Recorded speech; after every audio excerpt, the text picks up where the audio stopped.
In the 1970s, U.S. diplomats were typing top-secret reports, but they had no idea the KGB was reading everything. Why? Because the Soviets had secretly bugged their typewriters. It started when the U.S. received electric typewriters as gifts for their embassy in Moscow.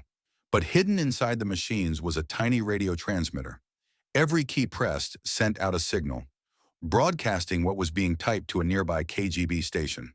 For years, American diplomats unknowingly leaked classified info, right from their own desks. The operation was so subtle, even expert inspections missed the bug. It wasn't discovered until the 1980s, after a technician got suspicious of strange signals. The Soviets had pulled off one of the most clever spy hacks of the Cold War, using nothing but patience, wires, and a typewriter. History has spies, scandals, and sabotage. But sometimes the quietest tools are the most dangerous. Follow for more real spy stories that actually happened.